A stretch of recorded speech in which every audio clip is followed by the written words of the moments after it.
chapter 44 of Jeremiah. This is really the second to last and arguably the last chapter. Again, as we've often said, it doesn't appear that Jeremiah was written down in chronological order of prophecies, but it does seem like at this stage in the book, the last number of chapters have been focused on the end of Jeremiah's career, the kind of last chronological period of his prophetic tenure. The next chapter, chapter 45, which is very brief, seems to reprise a prophecy from an earlier stage.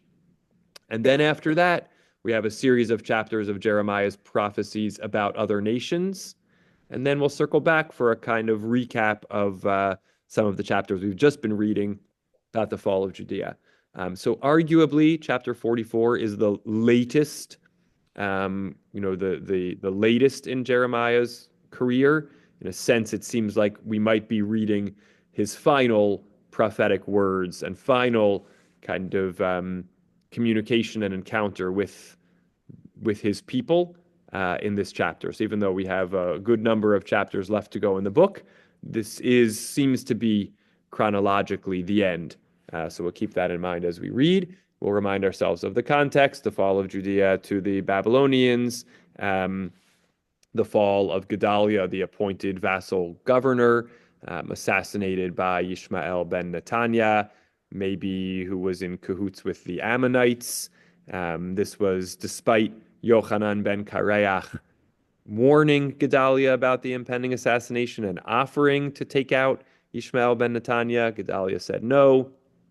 Ishmael ben Netaniah did go through with his plot to assassinate Gedaliah, and a somewhat of a killing spree of other palace officials, of other Babylonians and things, not quite took captive, but people who were fearful for their lives came under the authority of Ishmael ben Netaniah. Meanwhile, Yochanan ben Kareach, who was more of a Gedaliah sympathizer, so to speak, comes back with some forces and is able to subdue and drive out Ishmael ben Netaniah, and therefore becomes, in a sense, the military leader of the small remnant that remains in Judea, and heads southward to consider going to Egypt. At that point, Jeremiah, who had been given the option to go off to Babylonia but insisted on staying amongst his people, kind of meets up towards the south with Yochanan ben Kareach and the largest remaining group of Judeans that remain in the land of Israel, in the land of Judea. And they ask him, what does God have in store for us? Tell us, and we'll do whatever it is. And Jeremiah says, God says, don't go down to Egypt. Just like I destroyed you here, I will destroy you there. Better to stay here in the land. Don't leave the land. And the people say, no, that's not what we're going to do. And they're sort of in the midst of that give and take, in which Jeremiah keeps insisting to them, not to do it. And they do in chapter 43. They don't listen to the word of the Lord to remain in Judah. Instead, Yochanan ben Kareach takes everybody and takes them to Egypt. They arrive at Tachpanches, and it's there that the word of the Lord comes to Jeremiah, still in chapter 43, tells him to establish these large stones and seem to bury them under the entrance to Pharaoh's palace. We talked about that last time, that this large stones were placed when the Israelites came into the land of Canaan for the first time as a nation after their 40 years of wandering in the days of Joshua. And they were sort of like an entryway, religious, spiritual entryway into the land. And so taking these similar type of stones, avanim gedolot, these plastered big stones, and kind of burying them was a way of sort of saying, this is not where you're supposed to be here in the land of Egypt. And that's where we find ourselves at the beginning of chapter 44. For those with the brown JPS Tanach, it's page 1118. And we'll read it inside and discuss a couple of the podcasters that I listened to on the various chapters, Rabbi Alex Israel and Rabbi David Silber. Both describe this as one of the most shocking chapters in the Tanakh. Shocking for the brazen disregard that the people have for God's word. I guess I didn't find it shocking because that feels like it's what we read a lot of the time. But maybe the extent and degree and nature of their brazenness is on display, a kind of what Rabbi Alex Israel calls an absolute rejection of normative biblical theology. And so we'll see that as we go. Estelle, do you want to start us off? If you want to pass because of your voice, that's okay. But if you're up for reading, let's go from verse 1. The word. You have to go unmute yourself, Estelle, and then.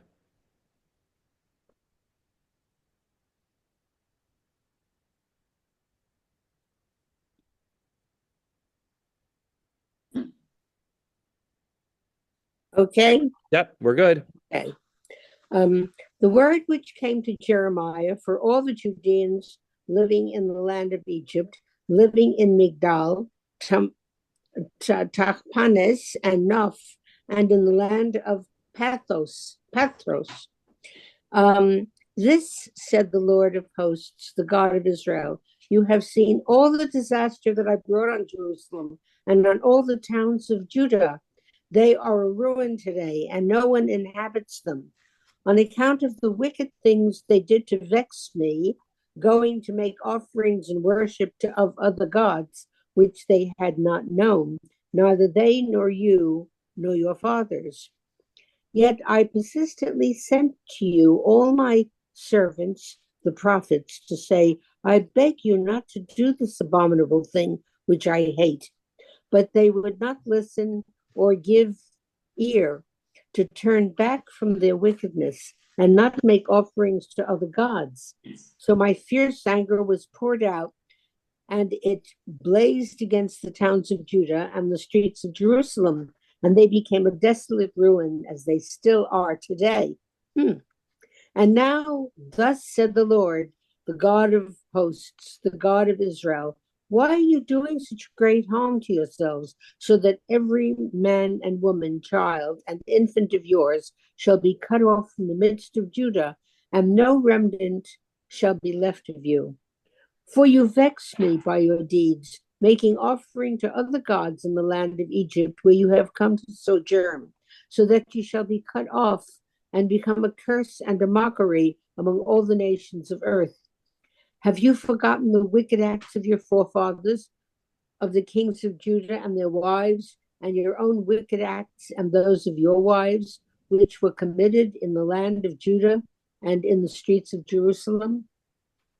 No one has shown contrition to this day, and no one has shown reverence. You have not followed the teaching and the laws that I set before you and before your fathers. Assuredly, thus said the Lord of hosts, the God of Israel, I am going to set my face against you for punishment, to cut off all of Judah. I will take the remnant of Judah who turned their faces toward the land of Egypt, to go and sojourn there, and they shall be utterly consumed in the land of Egypt.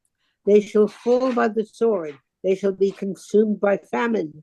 Great and small alike shall die by the sword and by famine, and they shall become an execration and a desolation, a curse and a mockery. I will punish those who live in the land of Egypt as I punished Jerusalem with the sword, with famine, and with pestilence. Of the remnant of Judah who came to sojourn here in the land of Egypt, no survivor or fugitive shall be left to return to the land of Judah. Though they all long to return and dwell there, none shall return except a few survivors. Okay, pause there. And Lance, Wow. do you want to take over? Thereupon they answered Jeremiah. Okay. Thereupon, can you hear me? Yes. Thereupon they answered Jeremiah, all the men who knew that their wives made offerings to other gods, all the women present, a large gathering, and all the people who lived in Pathros in the land of Egypt. We will not listen to you in the matter about which you spoke to us in the name of the Lord. On the contrary, we will do everything that we have vowed to make offerings to the Queen of Heaven. That's the key, to Queen of Heaven, and to pour libations to her as we used to do, we and our fathers, our kings and our officials in the towns of Judah and the streets of Jerusalem. For then we had plenty, we were well off and suffered no misfortune. But ever since we stopped making offerings to the Queen of Heaven and pouring libations to her, we have lacked everything, and we have been consumed by the sword and by famine. And when we make offerings to the Queen of Heaven and pour libations to her, is it without our husbands' approval that we have made cakes in her likeness and poured libations to her? Jeremiah replied to all the people, men and women, all the people who argued with him. He said, indeed, your offerings you presented in the towns of Judah and the streets of Jerusalem, you and your fathers, your kings, your officials, and the people of the land, were remembered by the Lord and brought to mind. When the Lord could no longer bear your evil practices and the abominations you committed, your land became a desolate ruin and a curse, without inhabitant, and is still the case. Because you burned incense and sinned against the Lord and did not obey the Lord, and because you did not follow his teachings, his laws, and his exhortations, therefore, this disaster has befallen you, as is still the case. Jeremiah further said to all the people and all the women, hear the word of the Lord, all Judeans in the land of Egypt. Thus said the Lord of hosts, the God of Israel, you and your wives have confirmed by deed what you spoke in words. We will fulfill the vows which we made to burn incense to the Queen of Heaven and to pour libations to her. So fulfill your vows and perform your vows. Yet, hear the word of the Lord, all Judeans who dwell in the land of Egypt. Lo, I swear by my great name, said the Lord, that none of the men of Judah in all the land of Egypt shall ever again invoke my name, saying, as the Lord God lives. I will be watchful over them to their hurt, not to their benefit. All the men of Judah in the land of Egypt shall be consumed by sword and by famine until they ceased to be. Only the few who survive the sword shall return from the land of Egypt to the land of Judah. All the remnant of Judah who came to the land of Egypt to sojourn there shall learn whose word will be fulfilled, mine or theirs. This shall be the sign to you, declares the Lord, that I am going to deal with you in this place, so that you may know that my threats of punishment against you will be fulfilled. Thus said the Lord, I will deliver Pharaoh Hophra, king of Egypt, into the hands of his enemies, those who seek his life, just as I delivered King Zedekiah of Judah into the hands of King Nebuchadnezzar of Babylon, his enemy who sought his life. And that's it. Who is the Queen of Heaven? Right. That's the question. Who is Right. the Who is Queen the of Queen Heaven, of Heaven? Rav Ezra? Great question. So, okay, let me just say a word of summary, then we'll try to delve in a little deeper and look at some of these questions. So just to make sure we understand the overall arc of the chapter, Jeremiah now receives a prophecy to deliver to all the Judeans living in the land of Egypt. Now, the first verse tells us that they're living in Migdol, Tachpanches, Nof, and Patros. The previous chapter, when Jeremiah receives a prophecy, he describes that the people arrive at Tachpanches, and the word of the Lord came to Jeremiah in Tachpanches, one location. Now God is coming to Jeremiah and saying, I have a message for you for the Judeans in the land of Egypt, and lists 4 different locations. It seems to be indicative to us of the fact, we have multiple ways to interpret it. Could be that in the previous chapter was a more specific prophecy, and this one is more general. Or it could be that in the previous chapter, the Jews had arrived and were more localized in one place. This chapter reflects the passage of some amount of time, and the Judeans have already spread out and are living in a variety of places in Egypt. Some of these places, places like Nof, which is Memphis, are places which are relatively far into Egypt. They indicate the Jews didn't just cross the border and settle in the nearby areas. They were not just in Lower Egypt, but in Upper Egypt. They had spread very far out. So it seems to indicate the passage of time, some sense of assimilation or at least spread around the country. There was not just one concentrated population of Jews. And from the fact that it says, in verse 2, you've seen all the disaster that I brought on Jerusalem. The towns are a ruin today. It also seems to indicate some passage of time from the destruction. We're not right at 586 anymore. Some amount of time has passed. Jews have settled in different places in Egypt, and the land of Judea has remained desolate for some period of time. So the first thing to understand in setting the scene is the presumed passage of some amount of time and the spread of the Israelites across Egypt.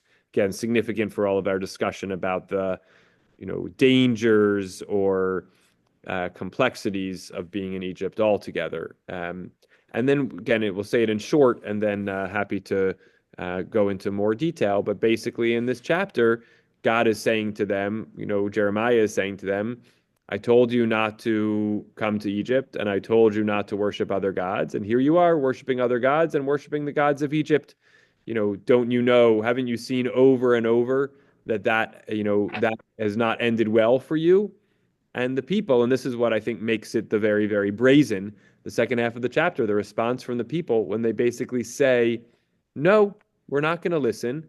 Not only that, we're going to persist with worshiping this Queen of Heaven. And why are we going to do that? Well, look at our lives. Back when we used to worship idols, this presumably refers to the days of Josiah before the great religious reforms and the eradication of a significant amount of idolatry. Back before that time, days of Josiah and Manasseh and others before that, we worshiped idols and everything was great. And strangely enough, when we stopped worshiping idols, everything got worse. Economically and otherwise, our lives got worse. We have forced to conclude nothing other than the fact, right? It could be correlation or it could be causation. They take the causation approach. It's better off for us to worship foreign gods than to worship God. So no, we're not going to listen, and we are going to fulfill our vows and our promises to worship this Queen of Heaven and to offer offerings for her. Thank you very much. And Jeremiah, at this point, we invoke the Einsteinian quote. I think it was Albert Einstein who says the definition of insanity is doing the same thing over and over and expecting a different result. So Jeremiah, there's really nothing left to say. So all he does is kind of repeat a synthesized version of the prophecies he's given until now, which is, I'm telling you not to worship idols. I'm telling you if you worship idols, you're going to be destroyed. And I'm offering a sign, which is when you see the premature death of the Egyptian pharaoh, then you'll know that that's an indication that God has it in for Egypt and has it in for you. And we see kind of a sense of this is also very common to destruction prophecies in the prophets, which is on the one hand a sense of complete destruction, and on the other hand little hints for tiny remnants. So you're going to all be wiped out, and also there'll be a small remnant that will remain, but fundamentally, prepare yourselves for the fate that awaits you. So incredibly sobering, incredibly depressing, and again, kind of shocking and brazen. And I also want to say at the same time, how much can you fault the people? They are saying what they see. What they see is it went well for us when we worshiped idols, and it went poorly for us when we stopped worshiping idols. So what do you want from us? Well, we want more. We expect more. The purpose, the goal of monotheism is to help people not the goal, but a part of monotheism is to help people understand that the world doesn't always look the way it ought to look. And you got to do the right thing, even if you don't get a payoff at the time. And the people are rather short-sighted in that sense. And in another sense, sitting where they sit, I can understand, opportunistically why they're saying things were better for us when we worshiped idols. You're telling us to worship God. What has God done for us lately? That's a natural human response. And Jeremiah's kind of, he's got to keep on keeping on with his party line, but it feels like the wind is out of his sails at this point. To the question of the Queen of Heaven, I'm eager to hear what Lance has to say. It's a term we haven't really seen prior to now. And there are various associations with other gods that bear this title. And that clearly was seemed to be some kind of known, terminology for whatever god they were worshiping at the time. We're going to come to, to Ellen and then to Lance, and then take other comments before we move into the text again. Two observations. One, they're blaming women. Yeah. I mean, they make so many references to wives, and our wives were doing this, that it stands out because they never did that before. Yes. But the other thing is, I'm just curious. There are so many archaeological digs in Israel. Is there any real proof archaeologically of these idols that they supposedly worshipped? Yeah. Or is it really a metaphor or whatever? It's a great question. I'm not expert on this, but we definitely have, what I think we're called house gods, like little statues of Asherah and other I believe from this time. I don't know if it goes, I don't know for sure about the dating of it.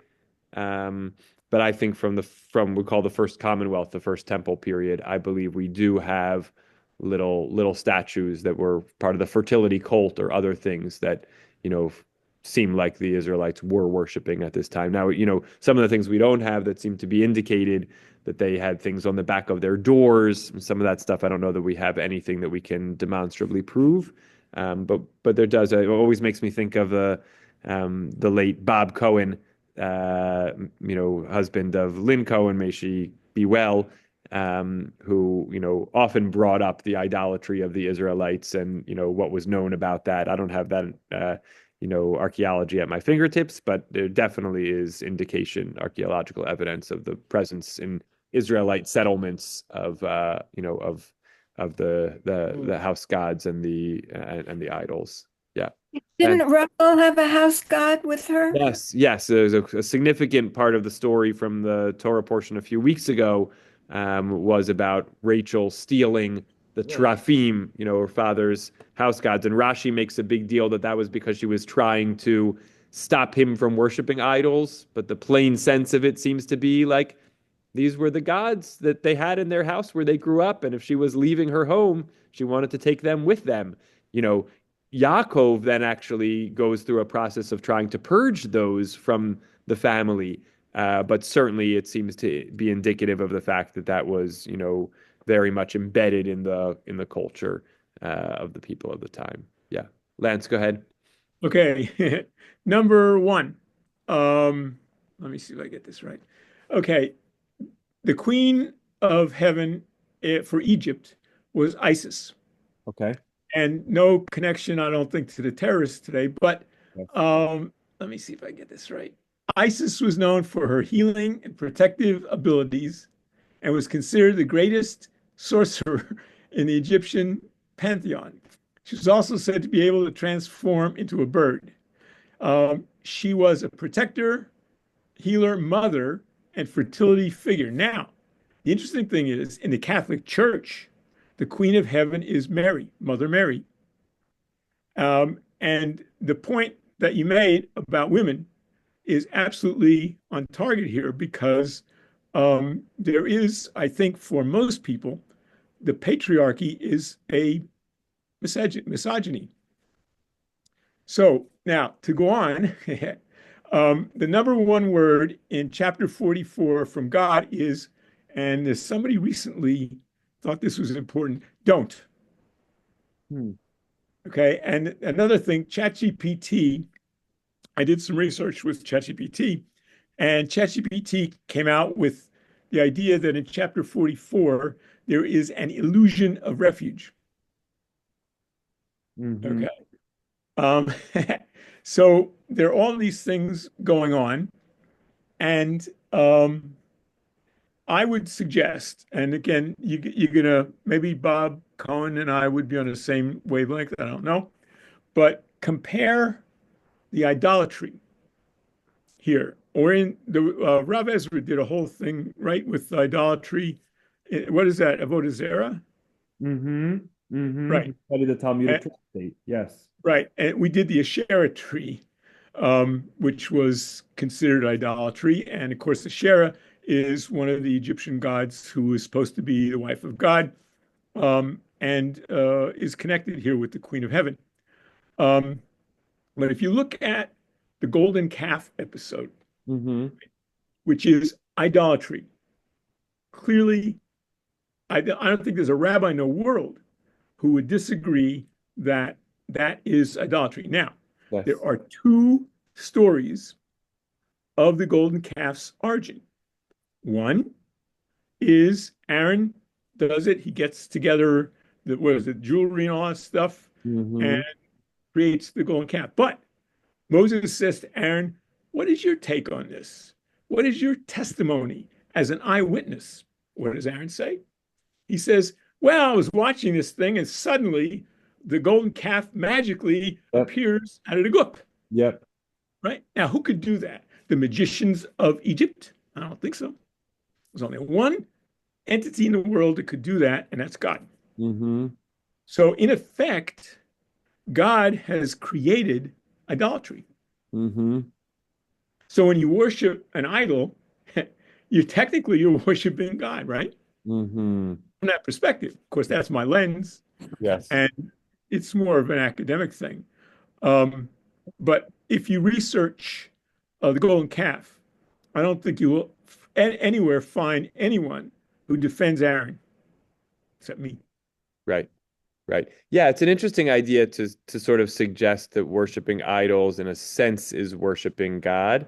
I don't think it doesn't feel like the Bible views it that way, even if there might be some technical sense. And in fact, Maimonides in his Laws of Idolatry kind of narrates this sort of origin story of idolatry. And he says it started off innocently enough. People saw all the, great creations of God and praised them in praising God. And then they sort of said, well, the sun is pretty awesome, pretty powerful. Maybe we should worship the sun. And the initial motivation was the sun as a creation of God, but then it became an independent worship. And that's where it sort of goes, off the rails, right? So we could certainly say, an idol is subsumed under God's universe. Therefore, the worship ultimately recognizes God. But I think experientially, we don't feel that when we're doing it. And certainly the prophets, I think that's an incredible way of looking at things. I never thought of it that way. Wow. Great.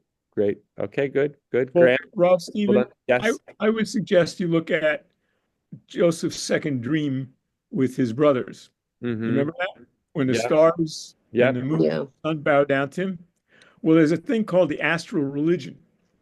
And that is a form of idolatry, or was. But if the astral religion bows down to Joseph, that is implicitly the stars and the idolaters are recognizing God. And I think if you look at as I try to recall here, if you look at Genesis and Exodus, you will find that there is an arc, really an upward arc, from the fall of the Garden of Eden, or if you want to call it that, through Joseph, through this servitude in Egypt, up until Joshua in the Promised Land. However, I don't see that arc here. Interesting. Interesting. Okay, thank you. Graham. Well, the lesson for me is the danger of attributing a false cause for good times or bad times by worshiping at the feet of, mindless superstition and false pagan gods, and the superstition is the philosophy that underlies all the pagan idolatry that God seems to hate. Mm-hmm. So God doesn't have to destroy the people who follow superstition as a religion, because superstition is a fundamental error in thinking, which is also an alternative definition for sin, right? And so the person who adheres to it will destroy themselves without any interference from God at all, because they'll be the victim of their own erroneous thinking. That by believing in superstition as the cause, the primary cause of events, one way or the other, just made me think of like the delusion of you want to escape. There's a boat in the water. And so you jump on the boat, but you neglect to realize that the boat is made out of lead, so it sinks like a rock. But and then you start to attribute causes to gods and stuff like that, not noticing that the boat is made out of lead. But anyway, that's just a little aside, fragment of my imagination. But anyway, so many people destroy themselves by their choices and their misperceptions. But historically, and maybe I'm wrong, of course, possibility of being wrong is big, that the revolution at the heart of the Torah and the Jewish revolution was at the time to grow into monotheism from pagan polytheism. So, and the cardinal sin for a Jewish God is any sense of reversion to polytheism by worshiping pagan, which is another way of saying false gods. False gods are any gods, that rather than one God, which is what the revolution is all about. And so anyway, then the move away from pagan polytheism to unification under monotheistic system, it really was super important because it paved the way for science, and the Enlightenment, and by pulling away from superstition and looking at what's in front of you, basically, and having a clear-minded view of the world, and making your decisions based on that, rather than these little, tchotchke items that symbolize pagan gods. Yes, I think that's very much the thrust of the Torah and the prophets, to make that case. And we see how much people wrestle with how much they gravitate towards the tangible, even if small and trivial, and ascribe power to it over and above the kind of grand, intangible. Okay, I see a lot of hands, so hold on a second. We're going to come to Carl, then Elaine, then Ellen, and back to Lance. Go ahead. Me too. Ruby. Great, we'll get there. Thank you. Okay, I'd like to bring the discussion back to the text a little more.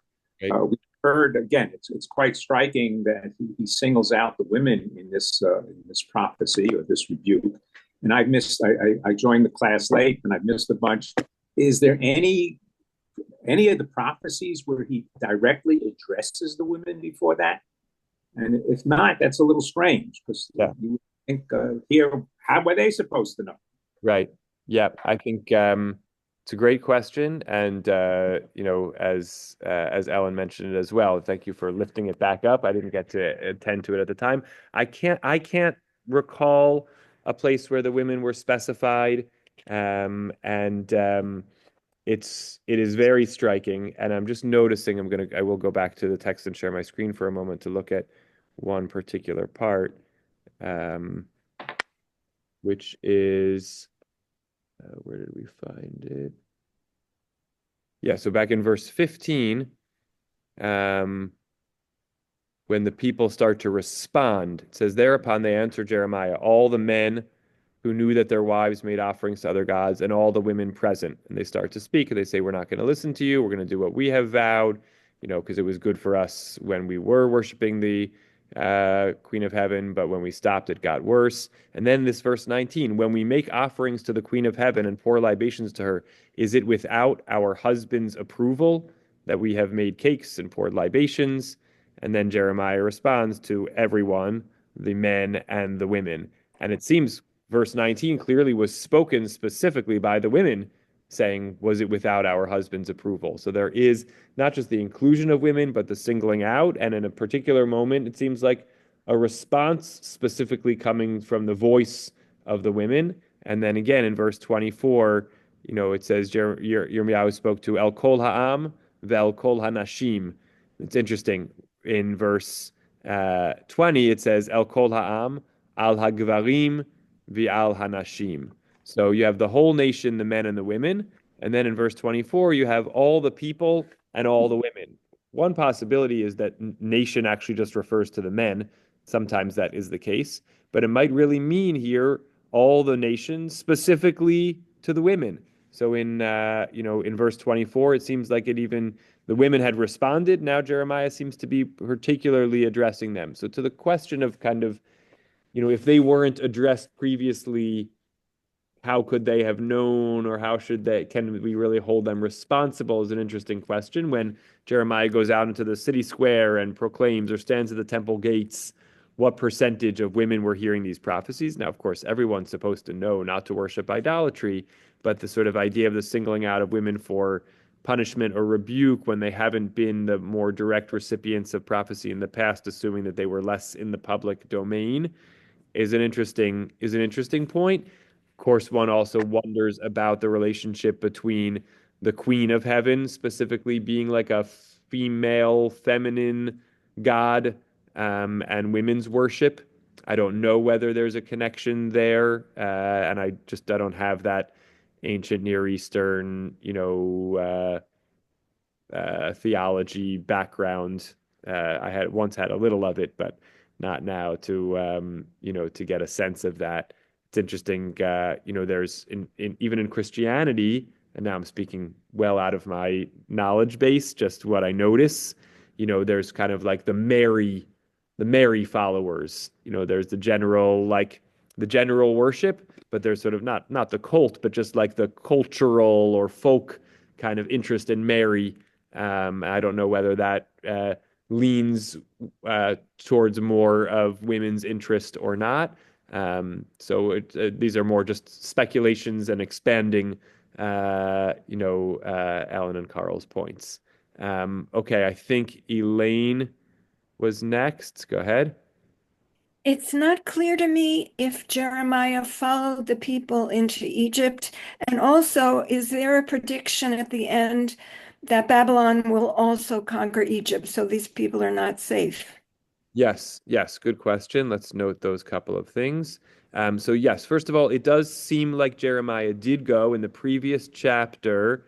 We read, let me share my screen again.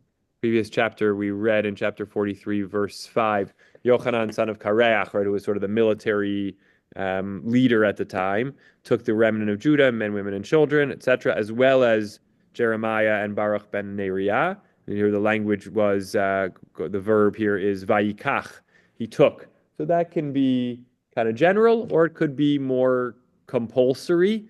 But it does seem like he took Yirmiyahu with him, and they went to Egypt. So when God, and then God speaks to Jeremiah in Tachpanches in chapter 43, and then here, when God comes to Jeremiah with this word for all the Judeans living in Egypt, it seems like, just assuming the narrative that there was no major omissions in the narrative, it seems like Jeremiah is continuing to reside in Egypt with the people.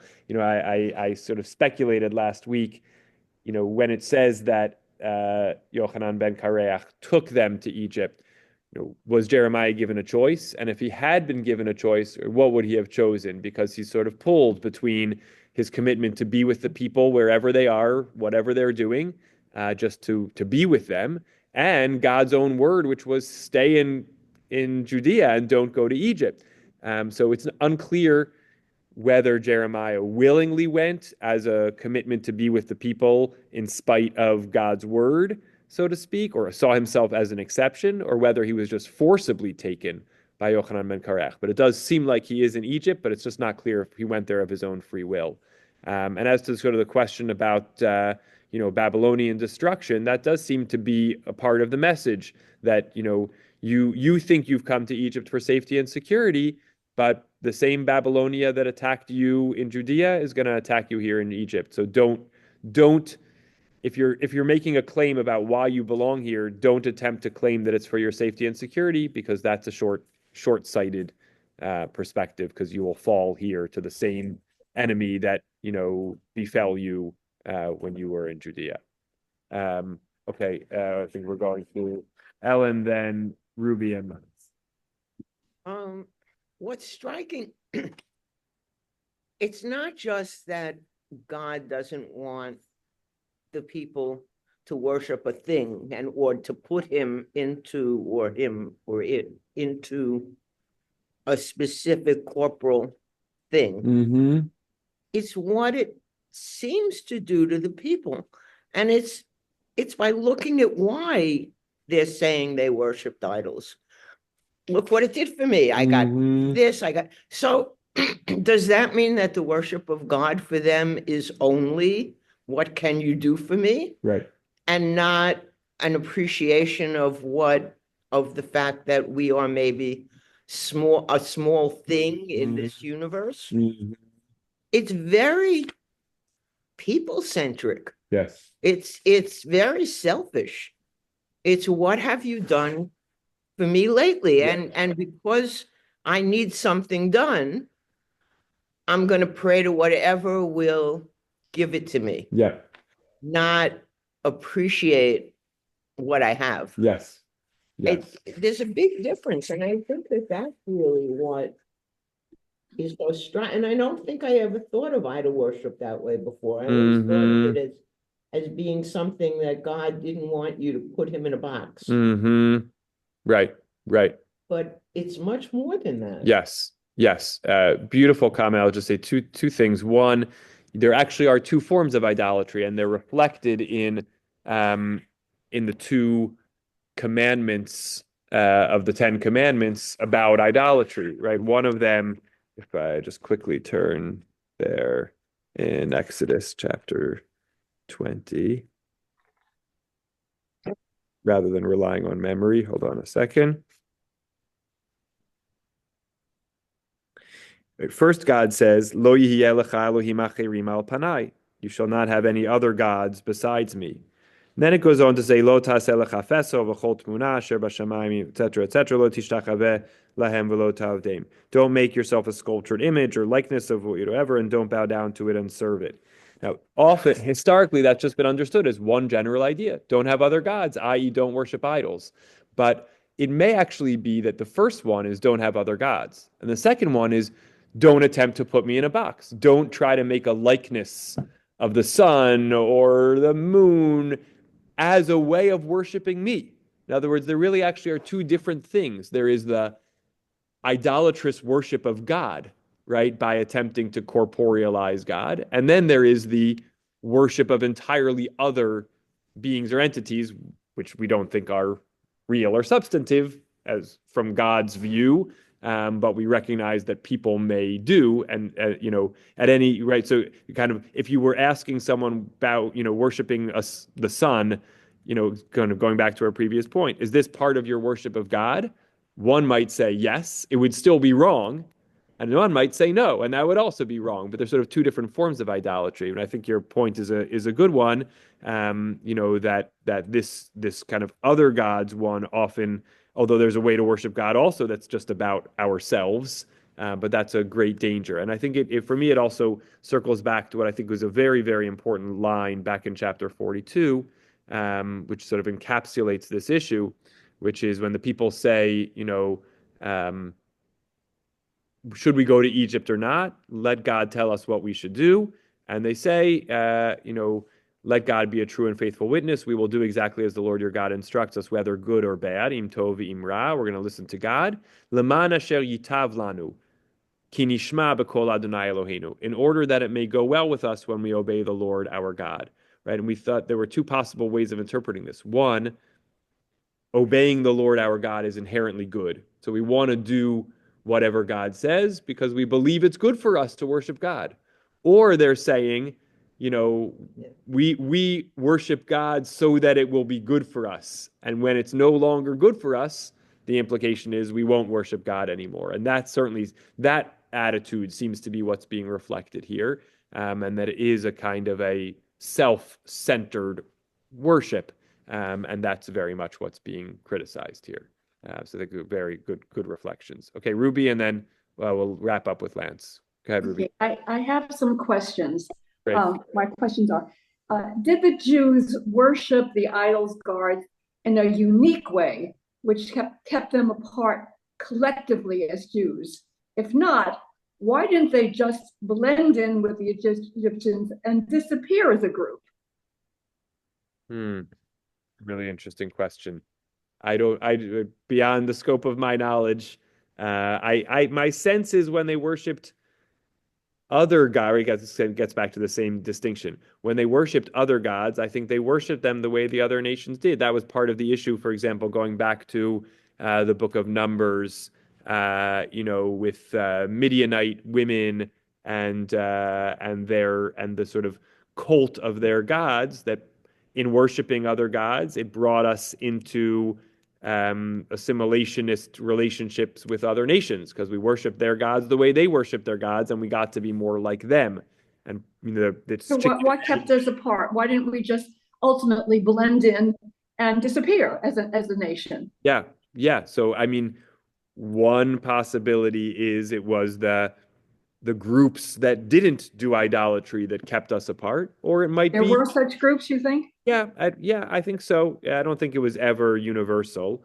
Because it makes it sound like when you're reading it, like the total population was of that mind. Right. And the other possibility is exactly what you're hinting to, which is it might be that the cultural, societal forces of Jewish, again, culture were strong enough that even if we adopted a different worship, we still did so inside our own cultural milieu, so to speak. So yes, we prayed to Asherah, but we did it as Jews, right? And that meant that then when religious reforms came and we were able to discard that idolatry, we hadn't shed the other aspects of our Jewish identity. This is just. So when did these religious reforms occur? How did they develop? Right. As we read through the book of Kings, we saw that different kings attempted to banish idolatry from the land, and it worked for a while, completely or incompletely, or they got rid of some things and not others. So I think it was a complex picture over there. When you read Jeremiah, it seems so overwhelmingly, negative. Yeah. All right, Lance. Okay, I put in the chat an article by Professor Jacob Wright, which you can find in thetorah.com, which is edited by Rabbi Zev Farber, who is a graduate, am I correct, of YTC, and I'm sure you're a friend, Rav Ezra, I'm sure you know him very well. And the cut to the chase here is, you're talking about idolatry, talking about monotheism, but according to Professor Wright, the prior concept of worship is not worship. It's feast. It's simcha. And there is a whole YouTube video by Rabbi Lord Jonathan Sachs in which he talks about Koheleth. And the bottom line with Koheleth is eat, drink, and be merry, not because you die tomorrow. We die. What's that? For tomorrow we die. Well, yeah, that's true, but that's only if you assume that you die. And I think personally that the only people who die are other people, not me. I'm not going to die because death means the elimination of perception. And if I eliminate, I don't know, I'm dead, right? You never know you're dead. Only other people know you're dead. Anyway, that's not the point. The point is that the full moon or the new moon, not new moon, the full moon was not worshipped. The full moon was celebrated. That's the key. Mm-hmm. Great, important distinctions. And I encourage people to check out the article. It's good to be an author with the last name Wright, so you can say the author is always right. And so yes, worth checking out. Did you want to say a last word, Ellen, before we wrap up? No, I want to say to Ruby, we are the people of the remnant. We're not the part of the majority that is always being destroyed. Every time he talks about it, Jeremiah says there will be a remnant left, and that's who we are the people of. Yeah, yeah, absolutely true.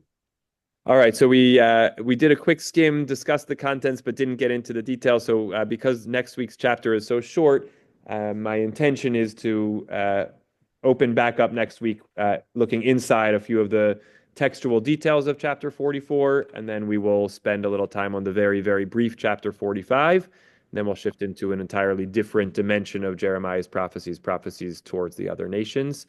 Again, or just a repeat reminder, we'll put it on email as well. We're not in person next week, Zoom only, and looking forward to seeing you then. Take care, everybody. Happy last day of Hanukkah. Bye-bye. Thank you.